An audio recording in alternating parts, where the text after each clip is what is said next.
Hi hello മക്കളെ, welcome back to Eduport English class. നിങ്ങളുടെ സ്വന്തം വർണ്ണ താമസാണ്. സോ ഈ വീഡിയോയിൽ നമ്മൾ ഡിസ്കസ് ചെയ്യുന്നത് പ്രിഫറൻസ് നാഷണൽ എന്ന് പറഞ്ഞ നമ്മുടെ ആ ഒരു ലെസൺ ആണ് കേട്ടോ. ഫത്തവ് ദയോം എന്ന ഒരു സെനഗലീസ് റൈറ്റർ അവരുടെ ഒരു എക്സ്പീരിയൻസ് ഷെയർ ചെയ്യാണ് അല്ലേ. അവര് ഫ്രാൻസിൽ പോയി നിന്നിട്ട് ശേഷമുള്ള അവരുടെ കുറച്ച് എക്സ്പീരിയൻസസ് ഷെയർ ചെയ്യാണ് ചെയ്യുന്നത്. സോ ഇതൊരു നാരറ്റീവ് ആണെന്നുള്ളത് നമുക്ക് ഒരു ആദ്യ കാര്യം പറയട്ടെ. ഒരു നാരറ്റീവ് ആണ്. ഓക്കെ, അതും എങ്ങനെയുള്ള നാരറ്റീവ് ആണ്? ഒരു ഫസ്റ്റ് പേഴ്സൺ നാരറ്റീവ് ആണ്. കാരണം അവിടെ നമുക്ക് അത് വായിക്കുന്ന സമയത്ത് ഞാൻ എന്നുള്ള രീതിക്ക് തന്നെയാണ്, അല്ലെങ്കിൽ ആ ഒരാള് നമ്മളുടെ അവരുടെ ഒരു പേഴ്സണൽ എക്സ്പീരിയൻസ് നമ്മളുടെ അടുത്ത് ഷെയർ ചെയ്യുന്ന പോലെ നമുക്ക് ഫീൽ ചെയ്യാം അല്ലെ. സോ ഇതൊരു ഫസ്റ്റ് പേഴ്സൺ നാരറ്റീവ് ആണെന്നുള്ള കാര്യം നിങ്ങൾ ആദ്യം ഓർത്ത് വെക്കുക കേട്ടോ. ഇനി ഇതിന്റെ ഒരു ഡീറ്റെയിൽഡ് ആയിട്ടുള്ള ഒരു സമറിയിലേക്ക് കടക്കുന്നതിന് മുൻപ് ഈ ഒരൊറ്റ പിക്ചർ നോക്കിക്കഴിഞ്ഞാൽ തന്നെ അതിന്റെ ഫസ്റ്റ് പോർഷൻ നമുക്ക് എക്സ്പ്ലെയിൻ ചെയ്യാൻ വേണ്ടി കഴിയും കേട്ടോ. യെസ്, അതിന് മുൻപ് നിങ്ങൾ ആരെങ്കിലും ഈ ചാനൽ ആദ്യമായിട്ട് കാണുകയാണെങ്കിൽ ഉറപ്പായിട്ട് നമ്മുടെ ചാനൽ സബ്സ്ക്രൈബ് ചെയ്യണം. വീഡിയോ ഇഷ്ടപ്പെടുകയാണെങ്കിൽ താഴെ നിങ്ങൾ ലൈക്ക് ചെയ്യുകയും ചെയ്യണം. അതുപോലെ തന്നെ നിങ്ങൾ കമന്റ് ഒന്ന് പറയുകയും ചെയ്യണം കേട്ടോ. നിങ്ങൾക്ക് യൂസ്ഫുൾ ആയോ അല്ലെങ്കിൽ ഇനി എങ്ങനെയുള്ള വീഡിയോസ് ആണ് വേണ്ടതെന്നുള്ളത് താഴെ ഒന്ന് കമന്റ് ചെയ്യുകയും ചെയ്യാം കേട്ടോ. യെസ്, സോ ഈ ഒരൊറ്റ പിക്ചർ നിങ്ങൾ നോക്കുകയാണെങ്കിൽ നോക്കിക്കേടാം. ഇവിടെ അല്ലെ ഫ്രാൻസിൽ പുതിയൊരു നിയമം വരികയാണ്. ആ നിയമത്തിനെയാണ് അവരവിടെ മിസ്റ്റർ ബോർഡേഴ്സ് എന്ന് ഉദ്ദേശിക്കുന്നത് കേട്ടോ. എല്ലാവർക്കും വരുന്ന ഡൗട്ടാണ്, എന്താണ് മിസ്റ്റർ ബോർഡേഴ്സ് എന്താണെന്നുള്ളത്. മിസ്റ്റർ ബോർഡേഴ്സ് പറഞ്ഞാൽ വേറെ ഒന്നുമല്ല, ഒരു മനുഷ്യനൊന്നുമല്ല, നിയമത്തിനെ ജസ്റ്റ് ഒരു ചെല്ലപ്പേരിട്ട് ഒരു നിക് നെയിം ഇട്ട് വിളിക്കുകയാണ് മിസ്റ്റർ ബോർഡേഴ്സ് എന്നുള്ളത് കേട്ടോ. സോ പുതിയൊരു നിയമം വരികയാണ്. എന്താണ്? അതായത് ഒരു ഫ്രഞ്ച് സിറ്റിസൺ ആയിട്ടുള്ള ഒരു മനുഷ്യനെ അല്ലെങ്കിൽ ഒരു പുരുഷനെ ഒരു ഫ്രഞ്ചുകാരനായിട്ടുള്ള ഒരു പുരുഷനെ കല്യാണം കഴിച്ചു എന്ന് വിചാരിക്കുക. ആര്? ഒരു ഫോറിനർ ലേഡി. ഇപ്പൊ ഇന്ത്യക്കാരി ആയിട്ടുള്ള ഒരു ലേഡി ഒരു ഫ്രഞ്ച് പുരുഷനെ കല്യാണം കഴിച്ചു എന്ന് വിചാരിക്കുക.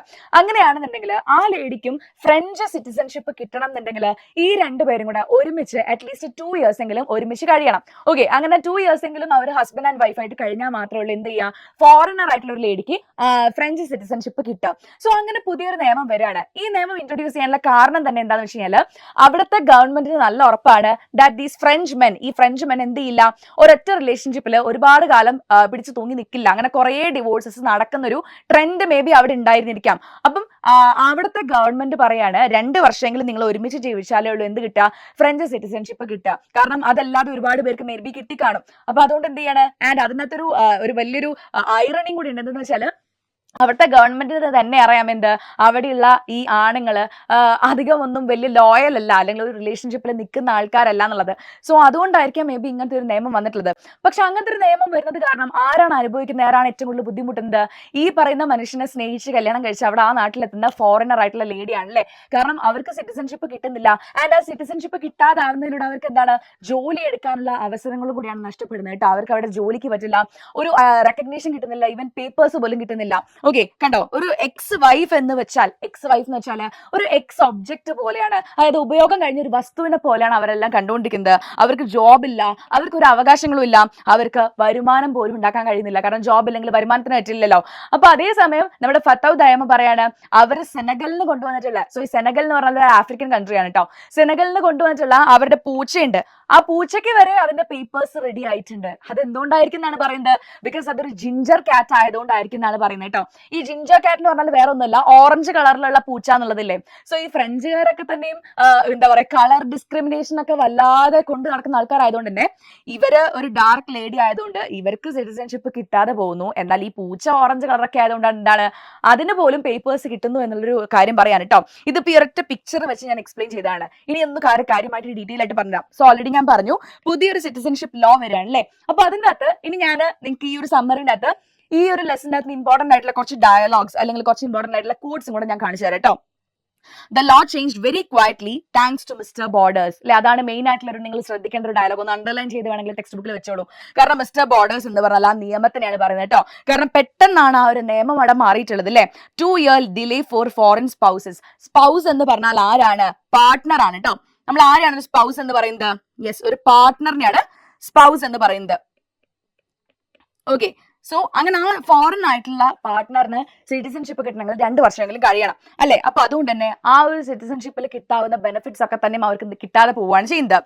ഇനി mister Borders is relying on the nature of his countrymen to break up the relationship അല്ലെ. അതായത് ആ നാട്ടിലെ കണ്ട നേച്ചർ ഓഫ് ഹിസ് കൺട്രിമെൻ, ആ നാട്ടിലെ ആണുങ്ങളുടെ സ്വഭാവത്തിന് തന്നെയാണ് എന്ത് ചെയ്യുന്നത്, അവിടുത്തെ ഗവൺമെന്റ് റിലൈ ചെയ്യുന്നത്. കാരണം അവരെന്ത് ചെയ്യില്ല, 2 വർഷം ഒന്നും ഒരു റിലേഷൻഷിപ്പിൽ നിൽക്കില്ല എന്നുള്ളൊരു ധാരണ അവർക്കുണ്ട് കേട്ടോ. Delay meant to break marriages. So ആ 2 വർഷത്തെ ഗ്യാപ്പ് എന്ന് പറഞ്ഞാൽ എന്തിനു വേണ്ടിയിട്ടുള്ളതാണ്?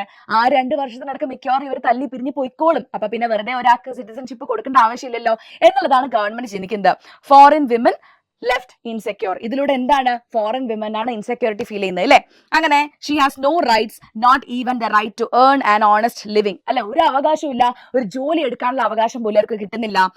Woman reduce to an ex object, അല്ലെ ഒരു എക്സ് ഒബ്ജക്ട്, അതായത് ഉപയോഗം കഴിഞ്ഞ ഒരു വസ്തുവായിട്ട് അവർ കാണാണ്. നോ റൈറ്റ് ടു വർക്ക്, അവർക്ക് വർക്ക് ചെയ്യാനുള്ള ഒരു അവകാശവും ഇല്ല. അങ്ങനെ എന്ത് ചെയ്യണം, yes they won't give me citizenship but my Senegalese cat has his papers. അല്ലെ, എനിക്ക് സിറ്റിസൺഷിപ്പ് അല്ലെങ്കിൽ എന്താണ് എന്റെ സെനഗലീസ് പൂച്ചയ്ക്ക് സിറ്റിസൺഷിപ്പ് കിട്ടുന്നുണ്ടെന്ന് പറയാണ്. യെസ് ദെൻ ഇനി അടുത്തത്, laws only gather pace when ordinary people start applying dum.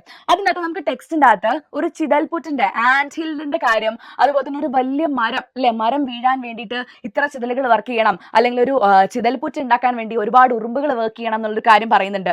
So ഇതൊക്കെ തന്നെയും ഉദ്ദേശിക്കുന്ന അല്ലെങ്കിൽ അതിലുള്ള ഒരു സിംബോളിസം എന്താണെന്ന് വെച്ച് കഴിഞ്ഞാൽ, ഒരു നിയമം വന്നു കഴിഞ്ഞാൽ അത് വളരെ പോപ്പുലർ ആവണം, അല്ലെങ്കിൽ ആ ഒരു നിയമം പ്രാബല്യത്തിൽ വരണമെങ്കിൽ എന്ത് ചെയ്യണം, അവിടുത്തെ കോമൺ പീപ്പിൾ, അവിടുത്തെ സാധാരണക്കാർ ആ ഒരു നിയമത്തിന് ഏറ്റെടുക്കണം അല്ലെ.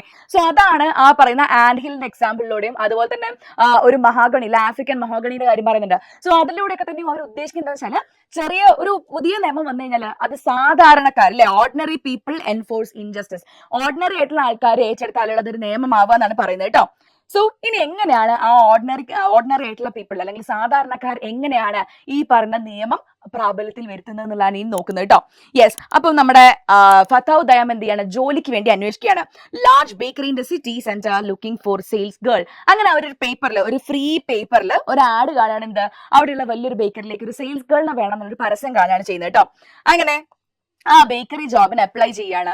ഇത് കേട്ട സമയത്ത് ഇത് അവരുടെ ഫ്രണ്ടിനോട്, നമ്മുടെ ഫത്താവ് ദയം എന്ത് ചെയ്യാണ്, ഫ്രണ്ട്സുകാരിയായിട്ടുള്ള അവരുടെ ഒരു ഫ്രണ്ടിനോട് ഫോൺ വിളിച്ച് പറയാണ്, ഞാൻ ഇങ്ങനെ ഒരു ബേക്കറിലേക്ക് ജോലി നോക്കുകയാണെന്നുള്ളത്. അപ്പൊ അവര് ചോദിക്കുകയാണ്, why don't you go and work, sorry അതല്ല കേട്ടോ. അപ്പൊ ആ സമയത്ത് അവരുടെ ഫ്രണ്ട് അതിനകത്ത് കൊടുത്തിട്ടില്ല. അവരുടെ ഫ്രണ്ട് പറയാണ്, എന്തിനാ നീ വെറുതെ അങ്ങനത്തെ ജോലിക്ക് നോക്കുന്നത്, നിനക്ക് എന്റെ അത്രയും തന്നെ എഡ്യൂക്കേഷൻ ഉണ്ടല്ലോ, ക്വാളിഫിക്കേഷൻ ഉണ്ടല്ലോ, നിനക്ക് വേറെ എന്തെങ്കിലും ജോലി നോക്കിക്കൂടെ എന്ന് പറയാണ്. ആ സമയത്ത് ഫത്താവ് ദയം പറയുന്നുണ്ട്, ഫ്രഞ്ചുകാരിയായിട്ടുള്ള അവൾക്ക് ഫോറിനർ ആയിട്ടുള്ള എന്റെ വിഷമം പറഞ്ഞാൽ മനസ്സിലാവില്ല. കാരണം ഇവിടെ എനിക്ക് ജോലിയിൽ ഇത്രയും ക്വാളിഫൈഡ് ആണെങ്കിൽ പോലും, ഫ്രഞ്ച് ക്വാളിഫിക്കേഷൻസ് എനിക്ക് ഉണ്ടായിട്ട് പോലും എനിക്കൊരു ജോലി നല്ലത് കിട്ടുന്നില്ല എന്നുള്ളൊരു സത്യം അവർ പറയുകയാണ് ചെയ്യുന്നത് കേട്ടോ. അങ്ങനെ അവർ ബേക്കറിയിലേക്ക് ജോലിക്ക് വേണ്ടി പോവാണ്. ബേക്കറിയിൽ ജോലിക്ക് പോകുന്ന സമയത്ത് അവർ പറയുന്ന ഒരു കാര്യമുണ്ട്, അതായത് everything there was white except for the chocolate cake അല്ലെ. അവിടെ ചോക്ലേറ്റ് കേക്ക് ഒഴികെ ബാക്കി എല്ലാ കാര്യങ്ങളും വൈറ്റ് ആണെന്ന് പറയുന്നുണ്ട്. സോ അതെന്താണ്, അവിടെ ആ റേസിസം നമുക്ക് ഏകദേശം കാണാൻ വേണ്ടി കഴിയും കേട്ടോ.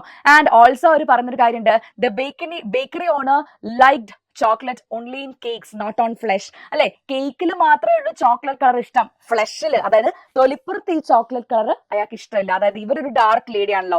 സോ ഡാർക്ക് ആയിട്ടുള്ള ആളായതുകൊണ്ട് തന്നെ അവരെന്ത് ചെയ്യാണ്, ആ ബേക്കറി ഓണറെ ഈ ഒരു സ്ത്രീനെ തള്ളിക്കളയാണ് ചെയ്യുന്നത് കേട്ടോ. യെസ്, എന്നിട്ട് അയാൾ എന്താ ചോദിക്കുന്നത്, why don't you go and work in your own country, അല്ലെ നിനക്ക് നിന്റെ രാജ്യത്ത് തന്നെ പോയിട്ട് വർക്ക് ചെയ്താൽ പോരേ എന്ന് ചോദിക്കുകയാണ്. Judge by colour and dialect. അതേപോലെ തന്നെ ആ ബേക്കറി ഓണർ പറയുന്ന വേറൊരു കാര്യമുണ്ട്, അയാളൊരു ജർമ്മൻ ആയിട്ടുള്ള ഒരാളാന്ന് തോന്നുന്നു കേട്ടോ. സോ അയാൾ ചോദിക്കുന്നുണ്ട്, നിനക്ക് ആൽസേഷ്യൻ ഡയലക്റ്റിൽ സംസാരിക്കാൻ കഴിയുമോ എന്ന് ചോദിക്കുന്നുണ്ട്. എന്തിന്, ഇവളെ ഒന്ന് പറഞ്ഞു വിടാൻ വേണ്ടിയിട്ട്. അപ്പം ഫത്താവ് ദയം പറയാണ്, ഇല്ല എനിക്ക് ആ ഡയലക്റ്റിൽ സംസാരിക്കാൻ അറിയില്ല എന്ന് പറയാണ്. ആൻഡ് ആ സമയത്താണ് പുള്ളി എന്ത് പറയുന്നത്, why don't you go and work in your own country, എന്നാൽ പിന്നെ നിനക്ക് നിന്റെ രാജ്യത്ത് പോയി വർക്ക് ചെയ്താൽ പോരെ എന്ന് ചോദിക്കാൻ കേട്ടോ. അങ്ങനെ ആ ഒരു സമയത്ത് നമ്മുടെ ഫത്താവ് ദയാമിന്റെ ഉള്ളിൽ അവർ ദേഷ്യം പുറത്ത് കാണിക്കുന്നില്ല, പക്ഷെ ഒരുപാട് കാര്യങ്ങൾ ഇങ്ങനെ പറഞ്ഞു പൊന്തി വരികയാണ് കേട്ടോ.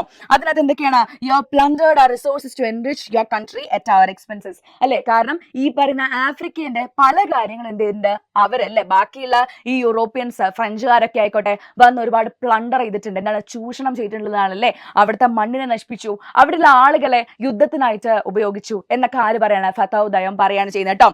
So Africa was exploited, Afrikaans were used in wars എന്നുള്ളതാണ്. ഇനി നെക്സ്റ്റ് എന്താണ്, അങ്ങനെ അവിടുത്തെ ജോലി അവർക്ക് കിട്ടുന്നില്ല. She returns home and after 2 days she began to search for another job. അങ്ങനെ വേറൊരു ഫ്രീ പേപ്പറിൽ പുതിയൊരു ആഡ് കാണാണ്. ആ ആഡ് എന്തായിരുന്നു, tutor required for French lessons, degree essential അല്ലെ, ഡിഗ്രി നിർബന്ധമായിട്ടുള്ള ഒരു ഫ്രഞ്ച് ട്യൂട്ടറിനെ അന്വേഷിച്ചുള്ള ഒരു പത്രപരസ്യം കാണാണ്. ആൻഡ് അവർ ആ ഒരു നമ്പറിലേക്ക് വിളിച്ചു നോക്കുന്ന സമയത്ത് അതൊരു സൂപ്പർ മാർക്കറ്റിലെ കാഷ്യർ ആയിട്ടുള്ള ഒരു ലേഡി ആയിരുന്നു. അവരുടെ മകൾക്ക് വേണ്ടിയിട്ടുള്ള ഒരു ട്യൂഷൻ ടീച്ചർ ആയിരുന്നു അവർ അന്വേഷിക്കുന്നത് കേട്ടോ. സോ നെക്സ്റ്റ് ഡേ ഒരു കഫേയിൽ വെച്ച് കാണാമെന്ന് അവർ പ്രോമിസ് ചെയ്യാണ്.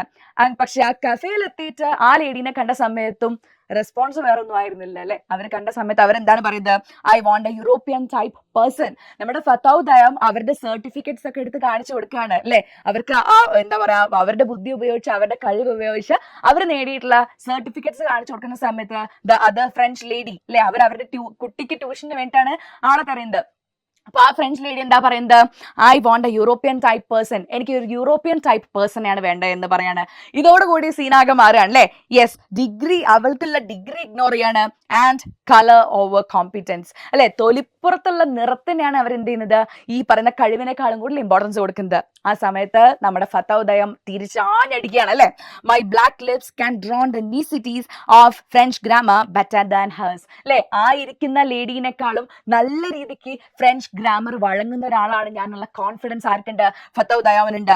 Intelligence is denied and skin is judge there അല്ലെ. അവരുടെ ബുദ്ധിനെ എന്ത് ചെയ്യാണ് ആ ഫ്രഞ്ച് ലേഡി കണ്ടില്ല എന്ന് നടിക്കുകയാണ്. ആ സ്കിൻ കളറിനെ മാത്രം അവർ ജഡ്ജ് ചെയ്യാണ് ചെയ്യുന്നത്. ആ സമയത്ത് നമ്മുടെ ഫത്തൗദയം എന്ത് ചെയ്യുന്നുണ്ട്, ആ മുന്നിലിരിക്കുന്ന ഫ്രഞ്ച് ലേഡിനോട് എഴുന്നേറ്റ് പോകാൻ നേരം പറയുന്ന ഒരു ഡയലോഗ് ഉണ്ട്. എന്താണ്, if you had what I have between my ears you wouldn't be working as a supermarket cashier അല്ലെ. അവിടുന്ന് എഴുന്നേറ്റ് പോകാൻ നേരം പറയാണ്, ദാ നിങ്ങൾക്കുണ്ടല്ലോ എന്റെ ചെവികളുടെ ഇടയിലുള്ളത് നിങ്ങളുടെ കയ്യിലുണ്ട് എന്നാണെങ്കിൽ നിങ്ങൾക്ക് ഒരു കാഷ്യർ ആയിട്ട് ജോലി ചെയ്യേണ്ടിയില്ലായിരുന്നു എന്ന് പറയാണ്. സോ എന്താണ് ചെവികൾക്ക് ഇടയിലുള്ളത് എന്ന് പറഞ്ഞാൽ എന്താണ്, തലച്ചോറ്, ബ്രെയിൻ ആണ് അല്ലെ. അപ്പൊ ഇവളങ്ങോട്ട് പറയാണ്, എന്താ നിനക്ക് ബുദ്ധി ഉണ്ടായിരുന്നെങ്കിൽ ഒരു കാഷ്യർ ആയിട്ട്, നമ്മൾ ഒരു ജോലിനെയും അങ്ങനെ കുറവാക്കി പറയുന്നതല്ല, പക്ഷെ എന്തുകൊണ്ടാണ് ഇവിടെ അല്ലേ ഫത്തൗദയാമിന്റെ സ്കിൻ കളറിനെ എന്താ പറയാ അപമാനിച്ചുകൊണ്ടാണ് ആ ലേഡി ജോലിക്ക് എടുക്കാത്തത്. സോ തിരിച്ചങ്ങോട്ട് പറയാണ്, എന്ത് നിനക്ക് കുറച്ച് ബുദ്ധി ഉണ്ടായിരുന്നെങ്കിൽ നീ ഒരു കാഷ്യർ ആയിട്ട് വർക്ക് ചെയ്യുന്നുണ്ടാവില്ല എന്ന് പറയാണ് കേട്ടോ. ദെൻ അവിടെ കണ്ടോ, അതൊരു ബോൾഡ് റെസ്പോൺസ് ആണ് അല്ലെ. ഇങ്ങോട്ട് കിട്ടിയതിന് തിരിച്ച് ഡബിൾ പവറിൽ അങ്ങോട്ട് കൊടുക്കുകയാണ് ചെയ്യുന്നത്. ആൻഡ് റെഫ്യൂസസ് ഹ്യൂമിലിയേഷൻ, ആ നാണക്കേട് അങ്ങനെ അങ്ങോട്ട് ഏറ്റുവാങ്ങുന്ന ആളല്ലായിരുന്നു ആരാ, നമ്മുടെ ഫത്തൗദയം കേട്ടോ.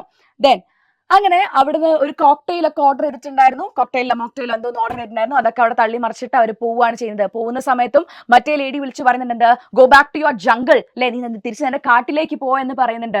സോ ആ സമയത്തും ഫത്തൗദയം പറയുന്നത് എന്താണ്, നീ എന്റെ കൂടെ എന്റെ കാട്ടിലേക്ക് നടക്കാൻ വാ അല്ലെ, ഫീൽ സം ഫ്രഷ് എയർ അല്ലെ, അങ്ങനെയൊക്കെ പറഞ്ഞിട്ട് അവരെ ഒന്നും കൂടെ നാണം കെടുത്തിട്ട് she walks away. And then ഫത്തൗദയം കോൾസ് ഹർ ഫ്രണ്ട് അല്ലെ, ഒരു ഫ്രണ്ടിനെ വിളിച്ചിട്ട്, who was looking for a part time ജോബിന് അന്വേഷിക്കുന്ന ഒരു ഫ്രണ്ടിനെ വിളിച്ചിട്ട് പറയാണ്, that there is a post of a tutor അല്ലെ, ഒരു ട്യൂട്ടറിന്റെ ഒരു വേക്കൻസി ഉണ്ട്, നീ ഒന്ന് അപ്ലൈ ചെയ്ത് നോക്ക് എന്ന് പറയാണ്. And that girl actually gets appointed as the ട്യൂട്ടറായിട്ട് ആ കുട്ടിക്ക് അപ്പോയിന്റ്മെന്റ് കിട്ടുകയാണ്. എന്നിട്ട് അവള് ഫത്തൗദയാമിനെ വിളിച്ച് പറയുന്നത് എന്താണെന്നറിയോ, she has a neighbour who's looking for a cleaner അല്ലെ. ഈ പറയുന്ന കാഷ്യറിന്റെ ഒരു നെയ്ബറിന്, ഒരു ക്ലീനറിനെ ആവശ്യമുണ്ട്, നീ വേണമെങ്കിൽ ആ ജോലിക്ക് ഒന്ന് അപ്ലൈ ചെയ്ത് നോക്കുക എന്ന് പറയാണ് ആര്, ആ പറയുന്ന ഫ്രഞ്ച് ഫ്രണ്ട് കേട്ടോ. സോ ഇത്രയുമാണ് ആ ലെസണിന്റെ അകത്ത് മെയിൻ ആയിട്ടും പറയുന്നത്. ഇതിനകത്ത് ഒരു കീ മെസ്സേജ് എന്താണ്, my skin at least always keeps it's dignity അല്ലേ. അതായത് സ്കിൻ കളറിലാണോ കാര്യമുള്ളത്, അല്ല, ഒരാളുടെ കഴിവിലാണ്. പക്ഷെ ഇപ്പോഴും നമ്മുടെ ലോകത്ത് എന്താണ്, റേസിസം വളരെ പ്രവലന്റ് ആയിട്ടുണ്ട് അല്ലെ. എന്താണ്, ഈ നിറത്തിന്റെ പേരിൽ അല്ലെങ്കിൽ ജാതിയുടെ പേരിലൊക്കെ തന്നെയും ആൾക്കാരെ മാറ്റി നിർത്തപ്പെടുന്ന വലിയൊരു പ്രവണത ഇപ്പോഴും ലോകത്തിൽ നിന്നുള്ളതിന്റെ ഒരു ഓർമ്മപ്പെടുത്തലാണ് പ്രിഫറൻസ് നാഷണൽ. ഇനി എന്താണ് ഈ പ്രിഫറൻസ് നാഷണൽ എന്ന് പറഞ്ഞാൽ, എന്താണ്, നാഷണൽസിനെ പ്രിഫർ ചെയ്യുന്നു അല്ലെ. ആ രാജ്യത്ത് തന്നെയുള്ള നേറ്റീവ്സിനെയാണ് അവർ പ്രിഫറൻസ് കൊടുക്കുന്നത്.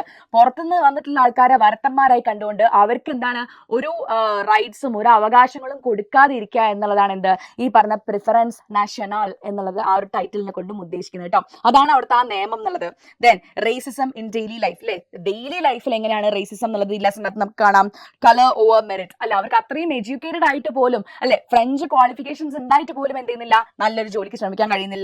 ഐഡന്റിറ്റി ആൻഡ് ഡിഗ്നിറ്റി ഡിനൈഡ് അല്ലെ, അവർക്ക് അവരുടെ ഐഡന്റിറ്റി അതുപോലെ തന്നെ നല്ല ആത്മാഭിമാനത്തോട് കൂടി ജീവിക്കാനുള്ളൊരു അവകാശവും അവിടെ ഡിനൈഡ് ആവുകയാണ് ചെയ്യുന്നത്. So that's all about preference national. നിങ്ങൾക്ക് ആ ലെസൺ നന്നായിട്ട് മനസ്സിലായി എന്ന് ഞാൻ വിചാരിക്കുകയാണ്. ഇനി എന്തെങ്കിലും ഡൗട്ട്സ് ഉണ്ടെങ്കിൽ നിങ്ങൾ താഴെ കമന്റ് ചെയ്തോളാം, ഞാൻ അത് നിങ്ങൾക്ക് റിപ്ലൈ തരാം കേട്ടോ. ഓക്കെ, ഇനി നെക്സ്റ്റ് ഇനി എന്ത് വീഡിയോ ആണ് വേണ്ടതെന്ന് കൂടെ നിങ്ങൾ താഴെ ഒന്ന് കമന്റ് ചെയ്യുക. അപ്പൊ നമുക്ക് എന്ത് ചെയ്യാം, നെക്സ്റ്റ് വേറെ വീഡിയോയിൽ കാണാം. Till then, it's me Varnita signing off. Bye.